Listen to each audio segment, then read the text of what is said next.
आज हामी outlook Microsoft आउटलुकको बारेमा अलिकति कुरा गर्दैछौँ।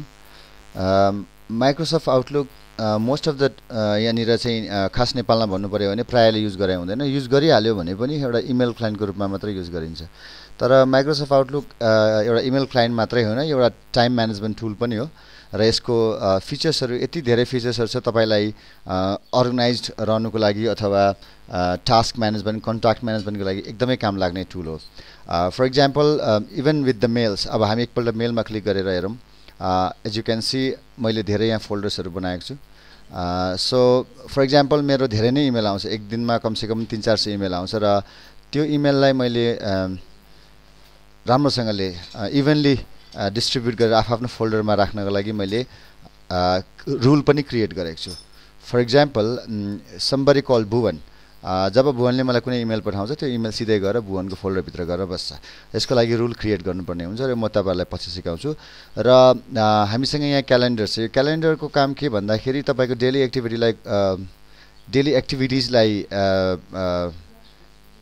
लेख्ने मात्रै होइन, नोट गर्ने मात्रै होइन कि यो क्यालेन्डर तपाईँले अरूसँग पनि सेयर गर्न सक्नुहुन्छ। फर इक्जाम्पल तपाईँको कुलिगसँग सेयर गर्न सक्नुहुन्छ, साथीसँग सेयर गर्न सक्नुहुन्छ, सो द्याट यदि तपाईँ कोहीसँग सँगै काम गरिरहनु भएछ भने एकअर्कालाई अपडेट गरिराख्नुपर्ने छ भने यसरी सेयर गर्न सकिन्छ। र सेयर गर्नको लागि यदि तपाईँको अर्गनाइजेसनमा शेयरपोइन्ट सर्भर छ भने धेरै सजिलो, और माइक्रोसफ्ट एक्सचेन्ज सर्भर छ भने त्यो पनि राम्रो। तर त्यो छैन भने पनि जीमेल अथवा हटमेल युज गरेर तपाईँले क्यालेन्डर सेयर गर्न सक्नुहुन्छ। त्यसपछि हामीसँग कन्ट्याक्ट्सहरू छ। कन्ट्याक्ट्स म्यानेजमेन्टको लागि सानो सानो बिजनेसको लागि त CRM कस्टमर रिलेसनसिप म्यानेजमेन्ट गर्नको लागि यो धेरै नै राम्रो टुल हो। तर त्यसको लागि तपाईँले बिजनेस कन्ट्याक्ट म्यानेजर भन्ने डाउनलोड गर्नुपर्ने हुन्छ माइक्रोसफ्टको वेबसाइटबाट। र CRM त्यति युज गरिँदैन नेपालमा। ठुल्ठुलो कम्पनीहरूले युज गरेका छन्, तर धेरै ठुलो कम्पनीहरूले मात्रै। तर नेपालमा यहाँ प्रायः बिजनेसहरूलाई यो CRM को महत्त्व त्यति थाहा छैन।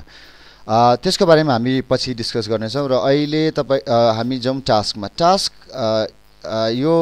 यसले तपाईँलाई आफ्नो कामहरू टाइममा भयो भएन अथवा काम कति बाँकी छ के छ भन्ने कुरामा हेल्प गर्छ। तपाईँले टास्क अरूलाई पनि असाइन गर्न सक्नुहुन्छ अथवा तपाईँले क्रिएट गर्न सक्नुहुन्छ।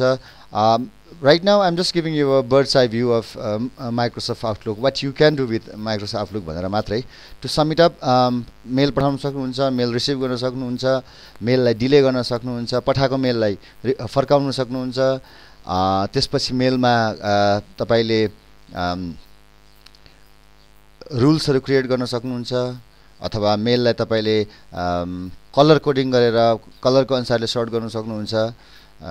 मेललाई सिधै तानेर कन्ट्याक्टमा लगेर कन्ट्याक्ट क्रिएट गर्न सक्नुहुन्छ। र यो सब कुराहरू म अर्को भिडियोमा गर्छु। र अहिलेको लागि चाहिँ यो चाहिँ एउटा इन्ट्रोडक्सन मात्रै हो। र किन माइक्रोसफ्ट युज गर्ने, र माइक्रोसफ्ट आउटलुक इमेल क्लाइन्ट मात्रै होइन कि एउटा अर्गनाइजेसनल टुल भन्ने देखाउन खोजेँ मैले। र अरू चाहिँ हामी नेक्स्ट भिडियोमा गर्छौँ।